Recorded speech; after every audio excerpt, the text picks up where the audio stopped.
Hello and welcome, Franklin University students. Welcome to HCM 830, Health, Economic Resources, and Finance. I am your instructor, Dr. Dale Gooden. Feel free to call me Dr. D, and it certainly is my privilege and pleasure to facilitate this course that will run from the 19th of May all the way through July 10th. So we've got a nice packed course for you as it relates to economics and economic concepts and those kind of related disciplines that go along with it, such as finance specifically, that we'll talk about, but we'll also sprinkle a little corporate strategy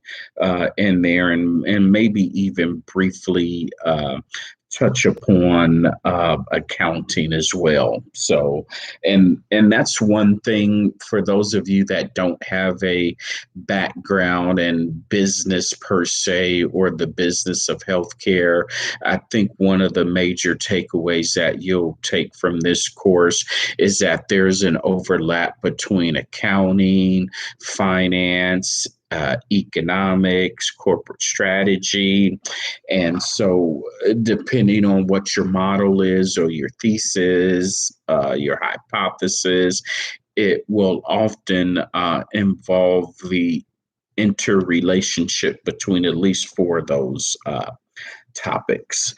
But in this course, we're really going to talk about the healthcare economics and finance, and specifically you're going to look at healthcare organizations and creating a strategic plan centered around some type of an economic model or economic predictions that you make. And that could be based on physician care, hospital care, home care, or other types of service delivery models in the healthcare space.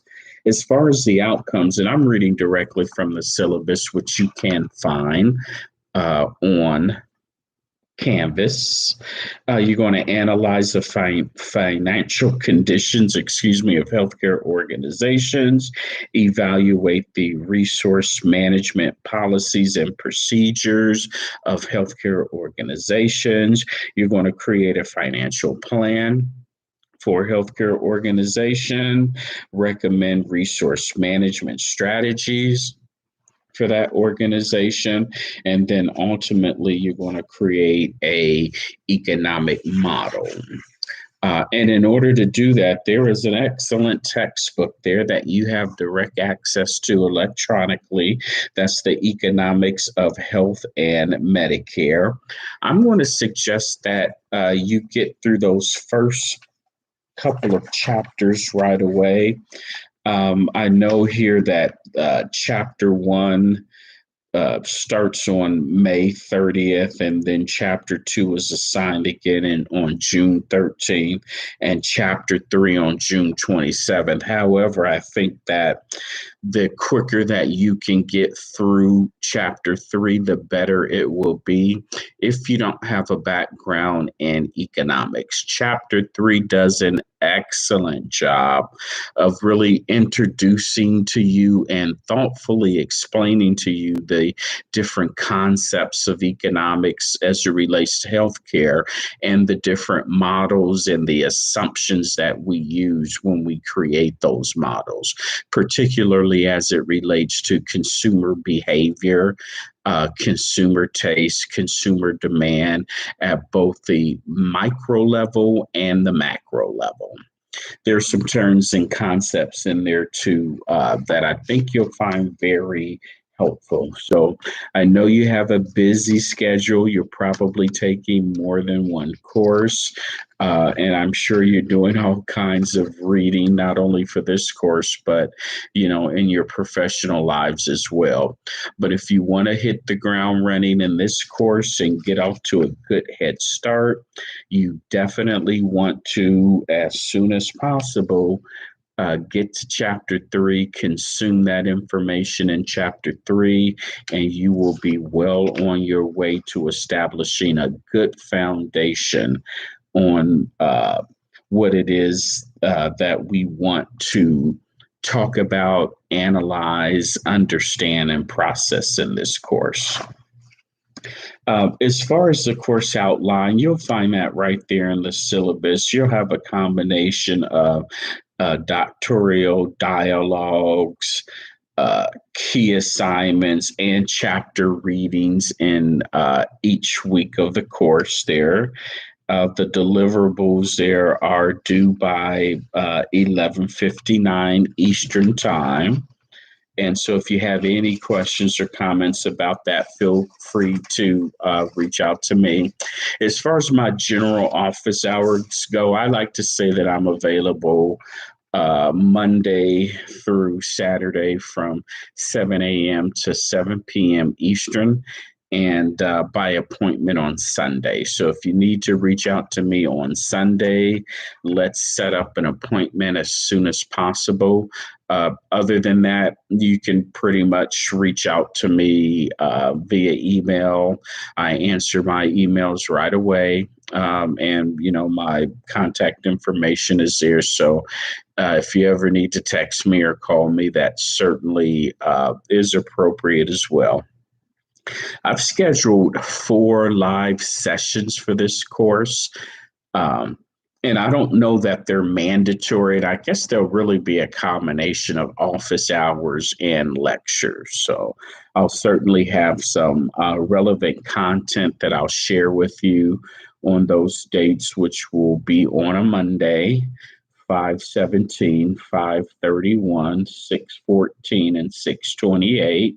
Now, I understand that 5/13, I believe, is a holiday. So we'll talk about that and see if you want to shift that to maybe June 1st or perhaps shift that date there. But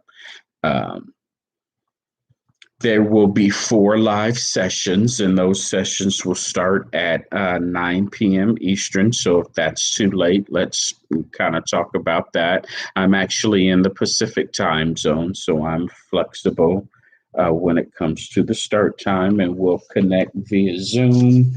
And you should find the dates and the link to the Zoom session in the announcements section.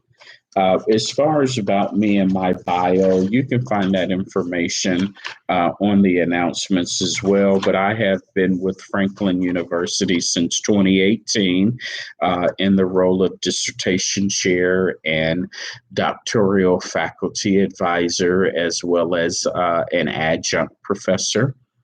I teach for a couple different universities, including Colorado State University, Concordia University, Irvine, and Union Institute and University, a little small school located in Cincinnati.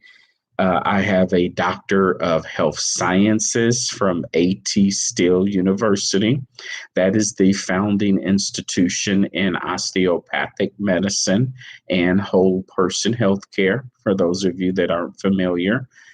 I also have an MBA from the University of Laverne, and I am really in my last semester of a executive juris doctorate with the concentration in health law.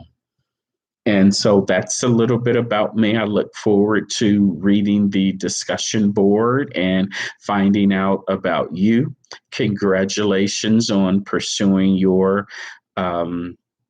Doctor of Healthcare Administration. And for my opinion, you could not have picked a better university than Franklin University, world-class, top-notch university. And so I look forward to working with you on this course as you continue to work through your didactic courses and then eventually get through your comp exams and on to your dissertation courses. So thank you very much, and please reach out to me when you need me, and I'll look forward to connecting with you no later than 5/17 in our live session.